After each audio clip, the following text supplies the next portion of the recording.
Hola, hola, bienvenidas, bienvenidos, bienvenides a 60 y qué, un episodio más de este podcast que ya muy pronto va a cumplir un año en número de episodios, en trabajo y en realizaciones, pues ya lleva un ratito más, ya hemos avanzado más y eso pues nos pone muy felices porque hemos podido ir dando continuidad, hemos podido ir avanzando en este antes proyecto y ahora realidad. Mil gracias por las personas que nos siguen, que nos acompañan, que nos regalan sus comentarios, que están a nuestro lado y no nos han soltado. Hoy en 60 y qué vamos a hablar, hay un tema que no he abordado y creo que ha sido un poco a propósito, un poco, pues porque puedo ser un peligro si me meto en ese campo, en ese ámbito, y es el mundo del arte que afortunadamente me ha permitido andar la vida en muchos sentidos, me ha ayudado a apreciar un montón de cosas que quizá no me hubiera sido posible reconocer en otras épocas, en otros momentos. Les quiero contar que, bueno, pues tengo favoritos muy, muy, muy importantes en el mundo de las artes. Primero les quiero decir que, bueno, el mundo que me captura de entrada en este ámbito de las artes, pues primero que nada es la arquitectura, después tendría que decir que es la pintura, luego la escultura, y yo creo que la música y la literatura podrían ir de la mano, aunque quizá pondría en un escalón un poquito más arriba a la música. ¿Qué cosas me ha enseñado el mundo del arte? Me ha enseñado que hay que atreverse a expresar nuestros pensamientos, nuestros sentires, nuestro desarrollo, sin miedo a equivocarnos, sin miedo a reconocernos en la enorme diversidad que somos las personas, que somos los seres humanos, con gusto por descubrir esta construcción humana que dura ya miles y miles y miles de años. Yo les digo en mis clases, les pido que extiendan su mano, la que quieran, la derecha o la izquierda, y que imaginen en su palma de la mano una pequeña imagen hecha a base como de bolitas. Es una mujer que tiene una cabeza que no tiene rostro, tiene sus senos muy marcados, su pancita también está muy marcada, sus brazos, sus pompas, sus piernas. No tiene pies, tiene un piquito que se encaja en la tierra. Y bueno, pues esas son esa es una de las primeras expresiones artísticas de la humanidad. Esta es la descripción que hago, es la Venus de Willendorf de la época prehistórica. Es una diosa, se dice que era una diosa de fertilidad. Hay teorías, no hay nada escrito a profundidad. Y bueno, pues eso me lleva a pensar en lo duro que debe haber sido la vida en la prehistoria y lo sensible que debe haber sido la persona que talló piedra con piedra una figura como la Venus de Willendorf o Willendorf. Les compartiré una imagen en el carrusel de Instagram. Yo creo que es la primera imagen que me conmueve inmensamente y curiosamente es escultura, no es arquitectura. Después, otra imagen que me conmueve son los bisontes de Altamira, donde es una cueva, una enorme cueva, donde lo que se aprecia son unos bisontes realizados en técnica de esfumato, hecho a base de pigmentos obtenidos de la naturaleza, de grasa de animales, y que aprovechan las oquedades y los abultamientos de la piedra en la cueva para dar la impresión de movimiento, para dar la impresión de quietud. Dios, qué cosa maravillosa son estos bisontes. Después, dando un brinco en el tiempo, me conmueve muchísimo la arquitectura que viene de la época mesopotámica, estas construcciones hechas de adobe, estos palacios, estos espacios que eran realizados para habitarlos, para sentirlos. Ejemplo pueden ser los jardines colgantes de Babilonia, que sí existieron y que fue una de las 7 maravillas del mundo antiguo. Se sabe que las ciudades babilónicas, además de los jardines, tenían conductos por donde se transportaba el agua, por donde se sacaban los desechos, sobre todo del agua. Y bueno, se vuelve perecedera esta arquitectura al ser de adobe. Sí, podía estar muy protegida, pero tarde o temprano se iba a ver deteriorada. Después me sorprenden los palacios que se tallaban en las piedras, los palacios que estaban dedicados a alguna deidad y que pues implicaba el trabajo de montones de personas perforando, dando forma, dando un sentido estético a la arquitectura. Esto puede ser en Egipto, un ejemplo puede ser en Egipto, haciendo sus grandes hipogeos. Espero estar usando el término adecuado, creo que sí. Me conmueve la capacidad de comenzar a establecer patrones en las columnas, patrones decorativos, patrones estéticos, patrones estructurales, que se van convirtiendo en un modelo que se va a multiplicar a lo largo y a lo ancho del Alto y el Bajo Egipto. Me conmueven esos azulejos, esos mosaicos que se hacen en el mundo mesopotámico también, representando formas de mitad animal, mitad humano. Me llaman la atención muchísimo ese barro policromado, vidriado, que persiste aún en la época actual. Estoy hablando de la época en la que se hace referencia a una posible torre de Babel, que eran pues estas construcciones hechas para subir caminando o subir a caballo hasta la punta de estos mismos bases y desde ahí poder administrar y gobernar. Esto nuevamente en Mesopotamia, son los famosos zigurats. Me impresiona el gigantismo de la arquitectura egipcia con las pirámides. Primero las mastabas, que eran pequeñas comparadas con las pirámides, pequeñas bases a través de las cuales se penetraba al interior de la tierra, y en el interior de la tierra, además de construir un serdab, que era una especie de pequeña capilla, una cámara y el lugar de enterramiento de alguien muy importante. Posteriormente se hacen pirámides escalonadas, que era la superposición de mastabas, que comienzan a ser dedicadas a gobernantes como Zoser. Tenemos la mastaba del rey Zoser, que es una pirámide escalonada. Y después, bueno, pues tenemos a las grandes consentidas de Kefren, Keops y Miquerinos, que, bueno, nos han dejado historias fabulosas, historias impresionantes, y nos han dejado muchos misterios también, junto con la gran esfinge.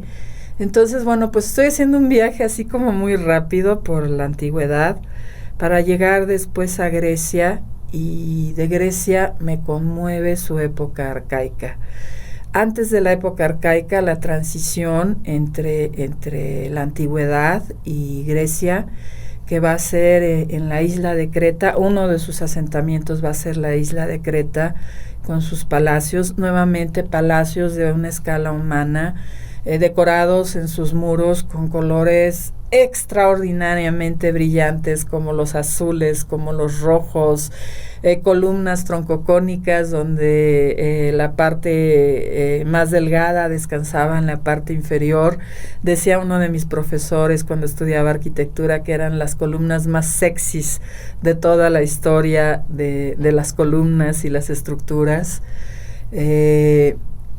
Me fascinaba la historia del rey Minos, la historia del Minotauro, y luego ahora sí llegar a la época arcaica, donde comienza a haber una expresión muy particular que ya se empezaba a anunciar en Creta, cuando aparecen las primeras esculturas con un pie ligeramente hacia adelante, una especie de semisonrisa, los ojos ligeramente arrugados, y el cabello chino de los personajes que eran representados, que podían ser hombres y podían ser mujeres, para que luego estallara en toda su potencia la época clásica, con los órdenes, primero en la arquitectura, el dórico, posteriormente el jónico, con la escultura clásica, que bueno, nos deja ejemplos extraordinariamente extraordinarios, así como lo digo de exagerado, de escultura donde hay un dominio ya del cuerpo humano, un dominio de la expresión, un dominio de la anatomía, de la forma, del comportamiento de los materiales, de tal manera que se sacaba un provecho impresionante de cada bloque, de cada pieza que se utilizaba. Llegamos a la época helenística, donde estalla un estilo griego abarrocado, muy recargado, que nos va a dejar cosas maravillosas como el orden corintio en los capiteles de las columnas. Ahora tenemos dórico, jónico y corintio.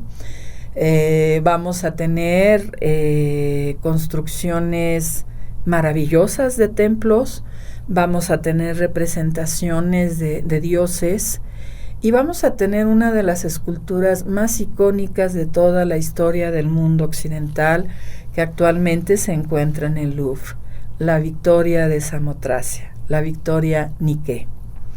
Es una Victoria alada que hoy por hoy no tiene cabeza, que se está moviendo en la parte frontal de un barco, que está mojándose por el agua que cae sobre su vestimenta, de tal manera que podemos ver cómo se transparentan los senos, el vientre, el ombligo, y tener un nivel de detalle detrás de la tela como pocas veces lo hemos visto. Vamos a tener varias representaciones de esta naturaleza.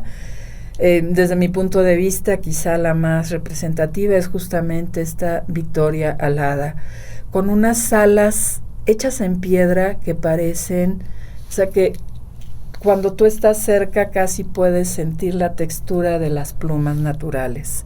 Esto fue verdaderamente extraordinario y nos habla de la grandeza de las personas en el camino de ir elaborando la presencia de las personas, de los seres humanos sobre la faz de la tierra. Después tenemos el paso hacia Roma, y entre Grecia y Roma tenemos a los etruscos, elegantes, finos, con una cultura muy refinada, con un joie de vivre, una alegría por vivir, pocas veces vista hasta entonces, y que hace que sea muy valioso lo poco que dejan como testimonio de su paso y de su intermediación, lo voy a decir, entre Grecia y Roma.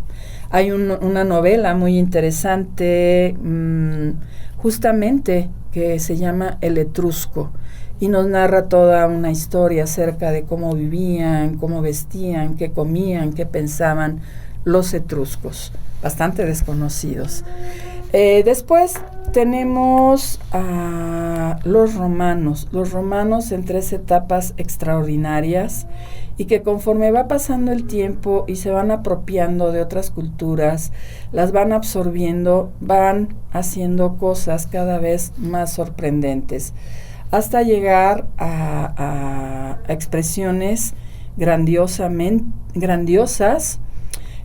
como retratos, como el Coliseo Romano, como el maravilloso Panteón de Agripa, uno de los lugares más espléndidos y extraordinarios que puede haber, como los circos, como los restos del Foro Romano, como la columna Trajana. Dios mío, hay tantas cosas por ver y por reconocer del mundo romano. No estoy siguiendo un orden precisamente estricto. Nada más comentarles que el Etrusco fue escrito por Mika Waltari. Es un libro ya viejito de hace muchos años, lo recomiendo.